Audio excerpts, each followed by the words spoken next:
très important. Je suis d'accord avec tout ce qu'a dit le commissaire Tajani là-dessus, je suis d'accord avec ce qu'a dit Louis Schweitzer là-dessus, bien sûr, mais ce n'est pas le seul sujet. Quand les Français ont dit non au référendum de 2005, ainsi que les Néerlandais, ce n'était pas le sujet principal. Et le chancelier Schröder m'a dit plusieurs fois que s'il y avait eu un référendum en Allemagne, la réponse aurait été non, à l'époque, et pas pour les raisons qu'on invoque maintenant. Donc rendre l'Europe, le système européen, plus efficace, capable de répondre aux besoins des gens aujourd'hui, évidemment, bien sûr, sinon le projet est condamné. Mais je pense qu'il y a quelque chose de plus profond. C'est pour ça que je mettais en garde, en commençant tout à l'heure de façon abrupte, contre la tentation de la fuite en avant permanente, sans arrêt des nouveaux traités, dans l'espoir, à mon avis, illusoire de faire naître une sorte de peuple européen mythique par le haut. Je mets en garde contre donc, ces risques de nouvelles révisions, nouvelles négociations, nouvelles ratifications. Je pense que ce n'est pas une bonne solution. Je pense que ce mythe des États-Unis d'Europe est finalement négatif parce qu'il entretient une illusion alors que ça n'a rien à voir. La façon dont les Américains, qui étaient tous les mêmes, ont fabriqué les États-Unis, ne sont pas des États. Ça n'a rien à voir avec la construction européenne, avec la fédération d'États-nations, pour reprendre la formule de Delors. Et ce que nous faisons en Europe est incroyablement différent, original, méritoire, exceptionnel, non comparable. Donc je pense que cette référence miroite et que c'est une erreur. Y compris d'ailleurs dans la vision qu'en avait Victor Hugo. Cher Luc, quand on se reporte à Victor Hugo, pour lui l'Europe c'est la France qui est une espèce d'énorme porte-avions entourée de quelques petits esquifs autour. Quant aux améliorations qui stupéfieraient Victor Hugo, elles n'ont rien à voir avec la construction européenne, c'est la même chose en Norvège ou au Canada. Donc c'est tout à fait autre chose. Donc moi je suis pour qu'on se débarrasse de tout cet appareil chimérique, utopique, nostalgique, littéraire, rhétorique, démagogique, tout ce qu'on veut. Bon. Je redis qu'il faut distinguer entre les eurosceptiques, parce qu'ils sont récupérables, alors que les eurohostiles ne le sont pas. Les eurosceptiques, c'est des gens qui ne sont pas contre, ils y ont cru, ils sont déçus, ils n'y croient plus beaucoup. Une confession ? Non, pas du tout. Moi, c'est l'inverse. Ils sont prêts à y croire à nouveau, en fait. C'est des gens. C'est des gens. Et quand on parle, comme les deux interventions, je pense que ça évoque un écho. À condition qu'on associe pas ça à une démarche qui consiste sans arrêt à prendre au peuple le bout résiduel de souveraineté qu'il croit avoir gardé, il continue à penser que leur bulletin de vote a une certaine utilité pour désigner des gens qui ont un certain pouvoir, pour prendre des décisions avec d'autres, qui ont un certain effet. Si tout ça se casse les figures et que quand un peuple vote mal, on dit de toute façon on s'en fiche, on va continuer la même politique, on est en train de tuer ce qui reste d'attachement à la démocratie en Europe, et on entre dans ce que Habermas dénonce comme un risque, c'est-à-dire une sorte d'Europe post-démocratique. Et ça, je reviens donc à la fuite en avant des élites. Donc pour revenir à c'est pour ça que je préconise moi, une pause de quelques années en matière institutionnelle, et qu'on se concentre sur, en effet, le chômage, la formation, comment l'Europe augmente l'égalité des chances, tout au long de la vie, comment le système européen défend bien intelligemment nos intérêts par rapport à la compétition générale, en réussissant à imposer des règles plus équitables, en protégeant les Européens mieux, pas par le protectionnisme, mais en les préparant mieux à cette compétition, etc. Oui, donc je crois que ça ne suffit pas. Je pense qu'il y a une question politique et presque philosophique, mais que tout ce terrain économique et concret, très bien, en plus. Sur la question de l'industrie européenne qu'a évoqué le commissaire Tajani, je rebondis sur le rapport que vous aviez remis en novembre dernier au président de la République, et vous évoquiez la question de la défense européenne, la place de la France au sein de l'OTAN, et vous avez évoqué quelque part la naïveté des industriels européens quand il s'agit de se défendre face aux Américains, entre autres. Vous dites finalement, là, il y aurait un rôle à jouer pour l'Europe, et elle ne saisit pas réellement son opportunité. Je ne sais pas parler. Non, je n'ai pas parlé de la naïveté des industriels. C'est le dernier mot qu'on peut utiliser pour les industriels. Je parlais de la naïveté européenne en général. C'est-à-dire, moi qui suis l'auteur d'une formule que d'autres ont repris après, attention à ce que l'Europe ne devienne pas l'idiot du village global. En étant tellement sympa, tellement gentil, en faisant du désarmement unilatéral, y compris sur le plan commercial et réglementaire. Bon, c'est quand même une compétition tout ça. Mais je parle de l'état d'esprit européen, vous savez, cette philosophie européenne moderne, où on voudrait vivre dans un monde post-tragique, post-historique, post-traumatique, post-identitaire, je ne sais pas quoi, bon, la communauté internationale. Je pense que ça ne marcherait que s'il y avait 7 milliards de braves types ouest-européens dans le monde. C'est quand même plus compliqué. Donc ce que je disais moi, c'est que, à propos de l'Europe de la défense qui n'existe pas, puisque les Européens ne veulent pas d'Europe de la défense, parce qu'ils pensent qu'ils peuvent se passer de défense. Donc évidemment, ce que j'ai dit à ce sujet, c'est que les industries de défense qui existent encore dans 5, 6, 7 pays sont très importantes, pas que pour des raisons militaires, parce que ce sont de grands budgets industriels, ce sont des budgets de recherche, pour maintenir qu'on reste au premier niveau, c'est très important. Oui, et donc, moi je l'inclus. Pour donner les chiffres, c'est l'industrie de défense au niveau européen, c'est 300 000 emplois et un volume financier de 55 milliards d'euros. Donc c'est voilà, et c'est considérable. Beaucoup de recherche, beaucoup de technologies avancées, duales, etc. Donc je crois qu'il faut l'inclure dans les raisonnements du commissaire Tajani sur ce que devrait être une politique industrielle européenne, en plus de ce que Louis a dit sur l'aspect économique en général. Donc je pense que ça en fait partie. Mais il n'y a que quelques pays européens que ça intéresse, parce que les autres n'ont pas d'industrie dans ce domaine, donc ils ont une mentalité de consommateur plutôt. Donc ils cherchent simplement à acheter le moins cher possible. Mais il y a donc 7-8 pays européens qui ont la responsabilité de donner corps à cette idée dans ce domaine-là, de la sécurité. Ambassadeur Lévit, est-ce que l'Union européenne défend assez son industrie?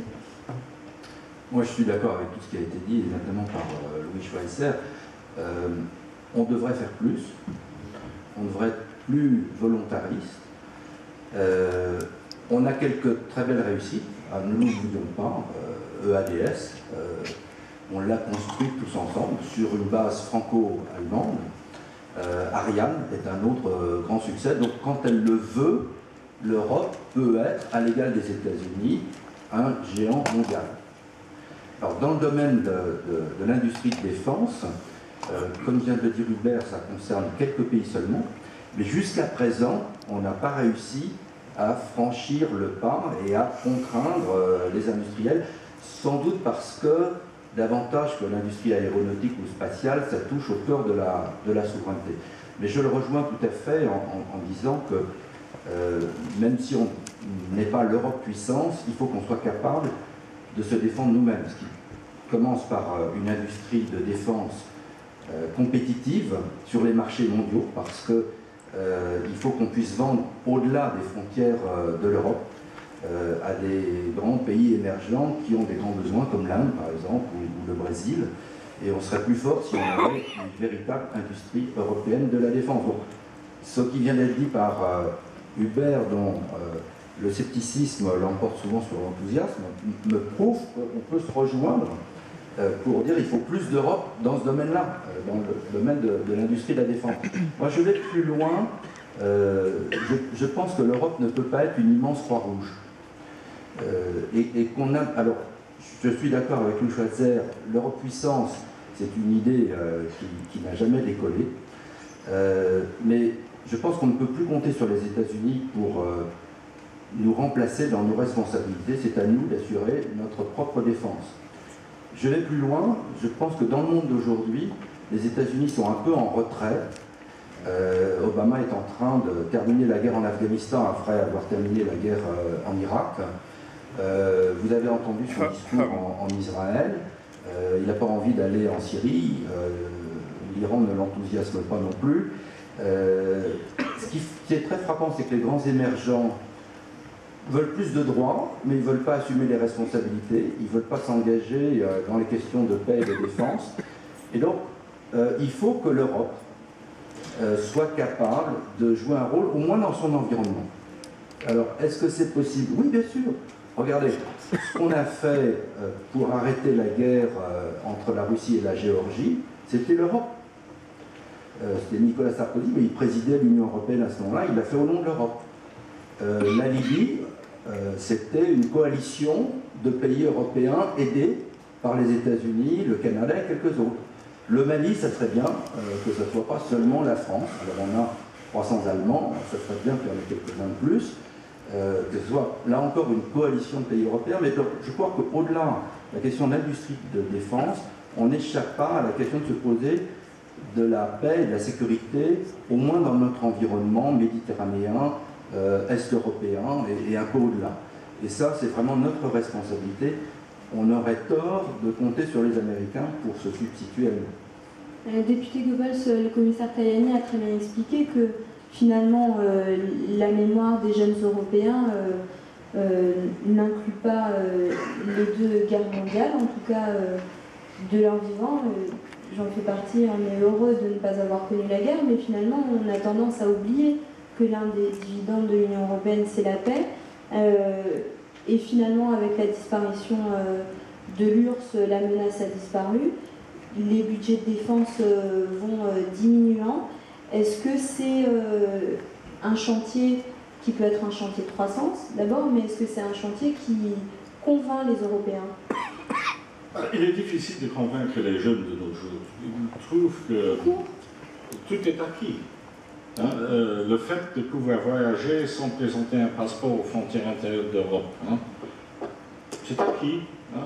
Si demain on allait réintroduire des contrôles aux frontières, là ils protesteraient. Mais pour le moment, c'est la norme. Ils peuvent aller étudier dans tous les pays qu'ils veulent de l'Union européenne. Ils peuvent vivre, travailler dans tous les pays européens, à condition bien sûr de trouver du travail.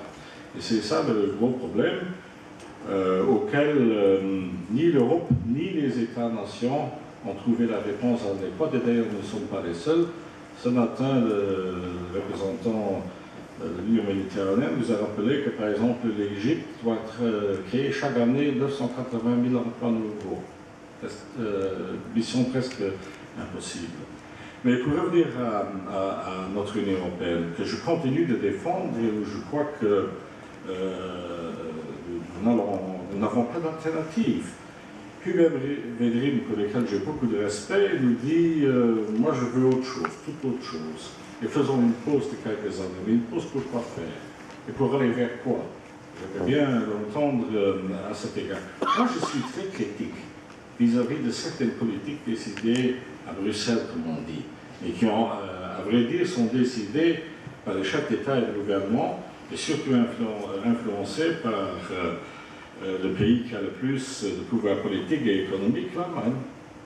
Ce qu'on a appelé la politique Merkozy, qui a imposé aux États d'Europe du Sud une austérité qui ne les aidera jamais à sortir de la misère dans laquelle ils sont tombés. Moi, je suis très critique vis-à-vis de cette soi-disant troïka européenne, qui n'a pas de mandat démocratique, mais qui impose aux Grecs, aux Chypriotes, aux Irlandais, aux Portugais, aux Espagnols, des mesures qui sont objectivement contre-productives. Et on peut le démontrer. Néanmoins, on continue de la sorte, parce que, bon, c'est la politique officielle, endossée notamment par les conseils européens, où chaque concession faite par la République fédérale doit être payée par les engagements pour plus de rigueur, pour plus de ceci et plus de cela. Moi, j'aborde cette politique-là. Néanmoins, je ne veux pas détruire la machine. Je ne veux pas détruire l'Union européenne telle qu'elle existe actuellement et qui doit être réformée. Je suis de ceux qui pensent que nous n'allons pas échapper à une refondation de l'Union européenne. Il faudra un jour, dans 1 an, dans 5 ans, un nouveau traité.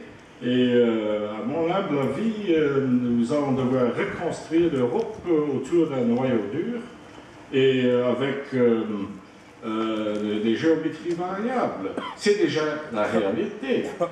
Schengen, la libre circulation, c'est 25 pays, dont la Norvège, la Suisse et l'Islande, et pas la Grande-Bretagne, l'Irlande, ni Chypre, Bulgarie ou Roumanie. L'euro, c'est 19 pays. Je pourrais éliminer d'autres politiques, la nécessité d'avoir une politique effectivement de la défense. Et là, de nouveau, il y a 7-8 pays qui sont intéressés, donc prenons ces 7-8 et essayons de définir quelque chose en commun. Donc, nous n'échapperons pas et nous n'échapperons pas à poser à nos amis britanniques « Do you want to be in or out ?» Pour le moment, ils font de l'opt-out partout, même dans les droits des citoyens. C'est inacceptable. Alors, on ne peut pas continuer avec le chantage permanent des Britanniques qui, à chaque Conseil européen, à chaque Conseil des ministres, nous disent non. Ça intéressera probablement Hubert Védrine de savoir que dans la politique, soi-disant extérieure, soi-disant commune, que nous venons d'inventer après le traité de Lisbonne, les Britanniques ont bloqué à plus de 200 reprises Cathy Ashton pour faire des déclarations politiques au nom de l'Europe, parce que ça ne leur plaisait pas. C'est quand même inacceptable. Comment voulons nous parler d'une voix au reste du monde quand les Britanniques disent toujours non? Toujours no.